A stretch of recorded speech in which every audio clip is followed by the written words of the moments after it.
Mga kasaysayan ni Tuyang Ermitanya. Ako si Tuyang Ermitanya. Nagapuyo ako sa isa ka kuweba. Siling nila aswang ako. Pero hindi ina matuod. Siling pagid siyang iban. Buang ako. Pero layo pagid na sa patad. Ako isa lang ka normal nga tinuga nga maluyagon mag-isahanon perbi. Hindi ako maluyagon magtanaw sang TV. Wala ako sa nguyog sa hay-alay. Amo man sa politika.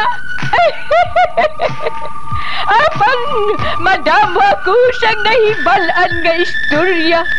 Tinarahan man ukon moderno.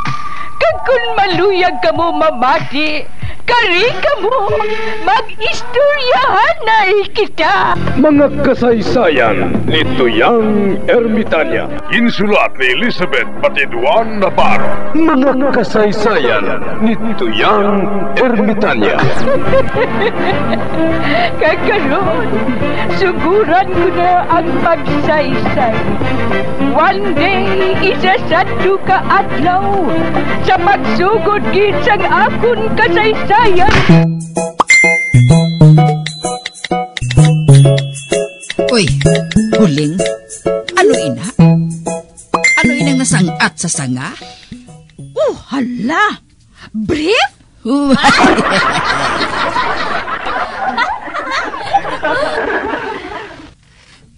Kilala ko ang brief nga ina ah. Iya ina ni Buklan.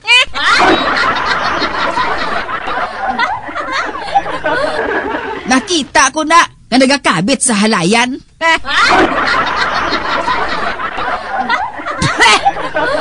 Do brief sang mga mangyan.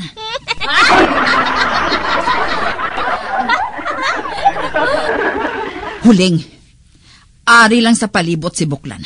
Ari lang siya. Man-ari ang brief niya ho. Siguro ginuba niya ang brief niya.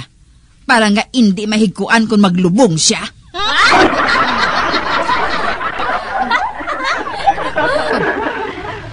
Anay ka. Ay, ano na? Wala! Kabaho!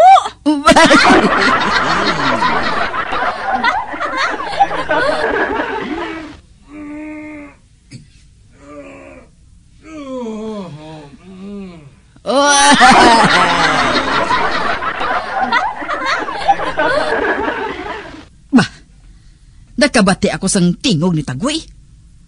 To sa may ginatorture.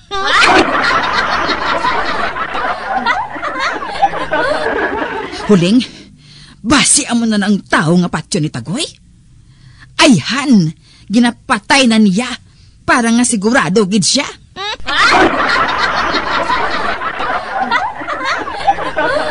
Dali, dali. Mapalapit pagid kita. Oo, Chay.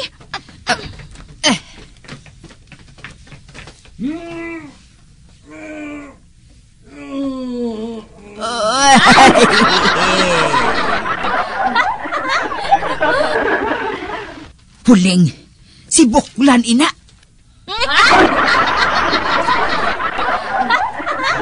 Hala, Chay. Do siyang nagatorture.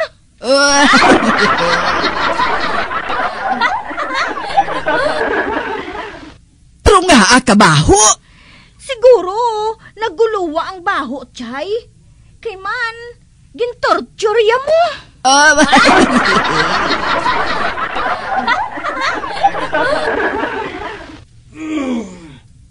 Buisit.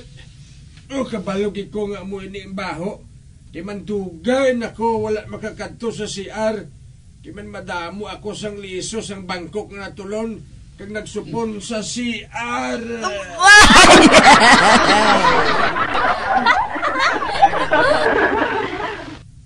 Hey, salamat. Nakatapos giman ako. Karon tampukan ko ni sa duta. Brudi na to ang palaman. Chalvina, nagsala kita. Lain gali ang ilubong iya. Oo.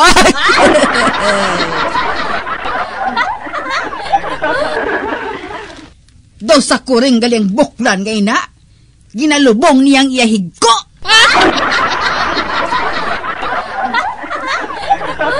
Dali, mapauli kita huling. Peh!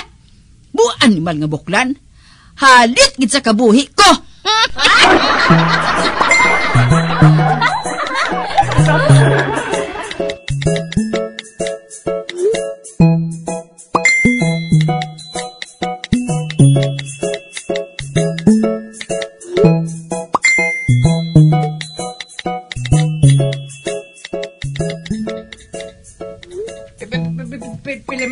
Pilimon, ara ka da? Atan, ari ko di. Uy na yan ang tingog mo. Eh, nagkakatulog si nanay kasi tatay.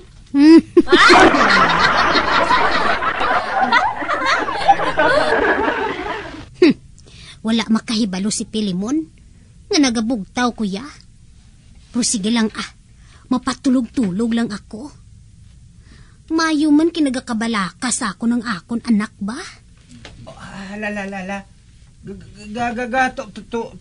Tulog gali diri si nanay mo sa logo? Di na siya katulog. Ayo.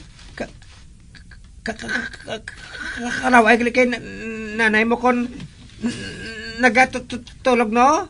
Nagang nga?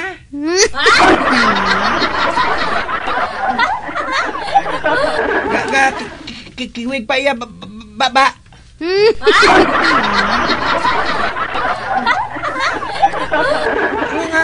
Nga. Amo gini siyang pangasawa ni tatay mo ha? Pilimon? Sila ni tatay ko, gintayaan ako na ni nanay siya sa liog sa talibong. Amo nga nagbakasal siya.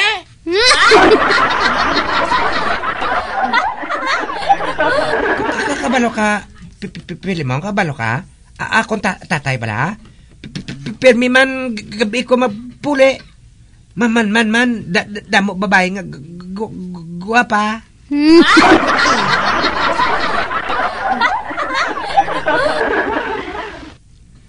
Mukiliatan? Ako gani nga. Hindi ko yung magtinuntoy niya. Kaya basi bala ko magpariyo kay nanay ang ako mapangasawa sa pila ka adlaw.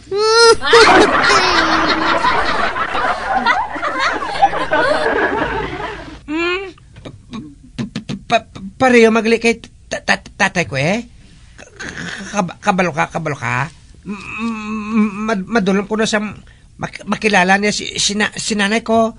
Gani, wala siya makatalpangot nga. Laway gali si nanay.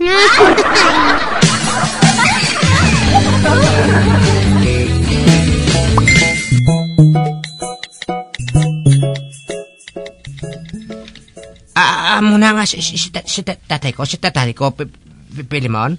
Hindi na siya maghuhulid kay nanay kung hindi siya hubog.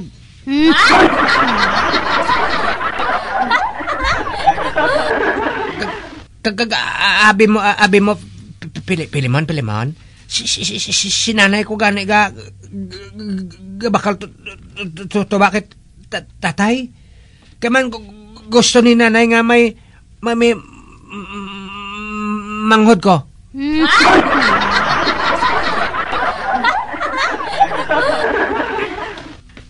Kalulu, kaya si tatay ko at ani. Hamak nga gintayaan siya ni nanay sa talibong para magpakasalan siya.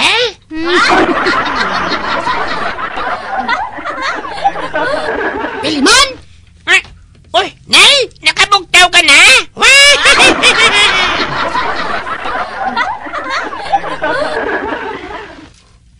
Hala. Nagbangon si nanay mo, Pilimon, no? Nagbangon siya? Amo gali sinang ginhambal ni tatay mo? Nagintayaan ko siya sang talibong?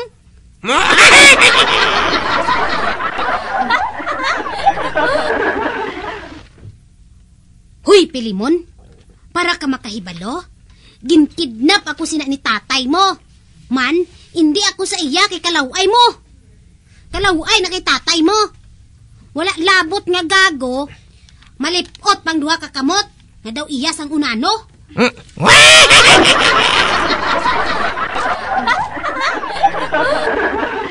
Animal ka, Atan?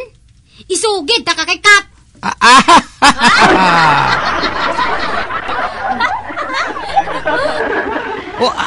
Hala. Wala ko na labot ikaya. Wala ko na labot siya. Pilimon, lakata. May skwila ka pa mo.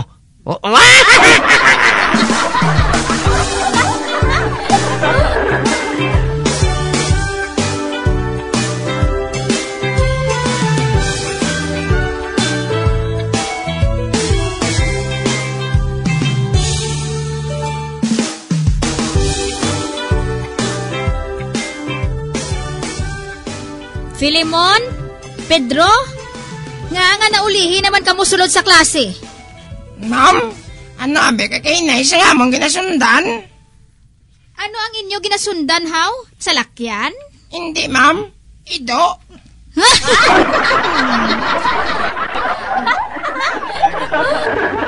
Headlock na si Pedro, ma'am. Kay base kuno kung kagton sa kuno siyang ido.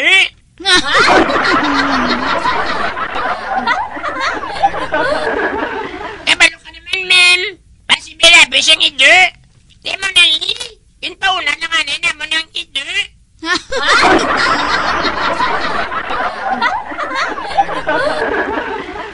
Nahadlok si Pedro sa ido? Ang ido naton ang mahadlok sa iya.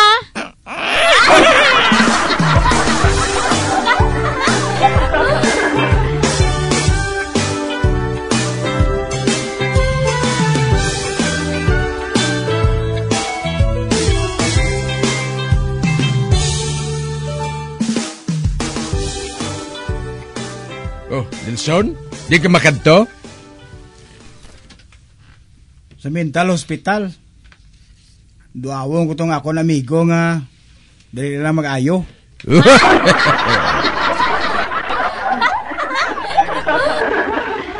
Ati maayo dali na lang siya mag-ayo? Pero paano ka mo nakaibalong nga madali na lang siya mag-ayo? Nagtawag siya sa amon Tagoy nga ayo lang sa kuno. Kadtuan namon siya kag duawon para may moral support sa pagwa niya sa mental hospital.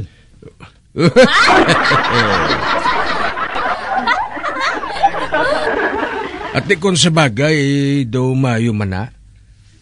Pero panulok ko, kung may barikos tong amigo mo, Nelson, hindi na ito mag-ayo hasta nga mapatay to, man hindi na giniya madula. Allah.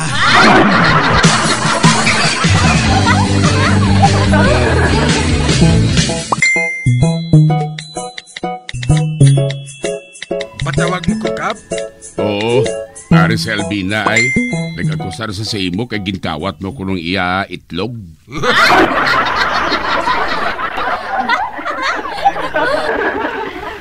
Di anong ko ng itlog niya kay may itlog man ako?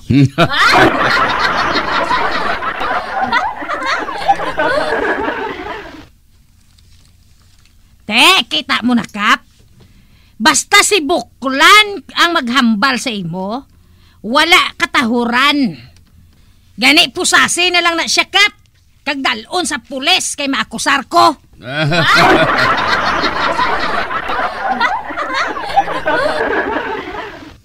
Arigluha lang na dinyo tayo Albina, Tagoy. Pero matuod ba nagaginkawat mong itlog ni Albina, Tagoy? Wala ko gani makakita sang itlog niya, Kap. Ay kayuha gani kung maghambal ka, Tagoy, ha? Hindi ka magbinastos dire. Di wala man ko nagabinastos, Kap. Hindi ka na bala magpaabo-abo, Buklan. Samtang nagasugilanon kami ni Huleng, ginkawat mong itlog sa pugaran. Ay, na anong naging kawat? Wala ko yan naghalin sa bintana, barikuson. Ginsugo mo si Matan. Di na si Matan, Tagoy. Ato sa plaza, Kap. Basketball. Atan, pagkita ato si Matan sa plaza. Kap ah.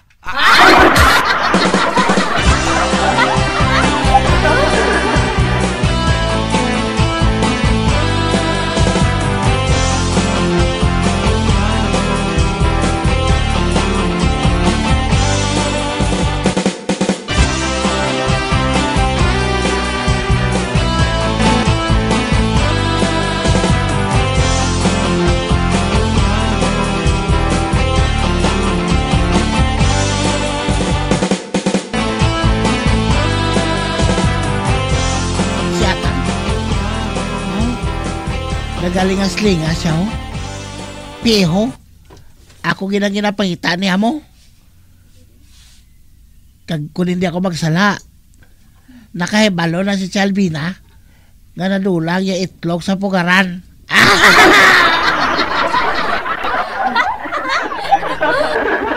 Amoy na, nga ginapangita na nila ako.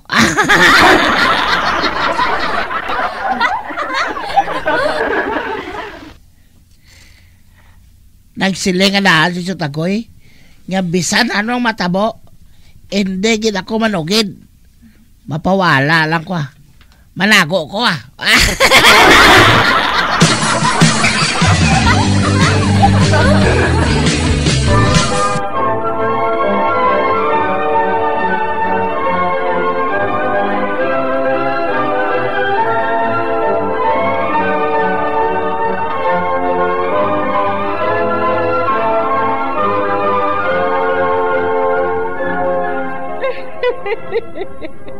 Hasta na lang dira ang akong pagsaysay. Tugtugwas, makitaan naman kita. Mabuhay kita tanan. Mga kasaysayan ni Tuyang Ermitanya. Mga kasaysayan nga makalingaw sa inyo tanan, bata o kuntigulang. Mga kasaysayan ni Tuyang Ermitanya. Insulat ni Elizabeth Batiduan Navarro. Mga kasaysayan ni Tuyang Ermitanya. Bombo Radio, ang tinanghal na Best AM Station sa Golden Dove Awards. Best AM Radio Station, Bombo Radio Philippines. Bombo Radio Philippines, patuloy na #1 sa drama. Basta Radio Bombo!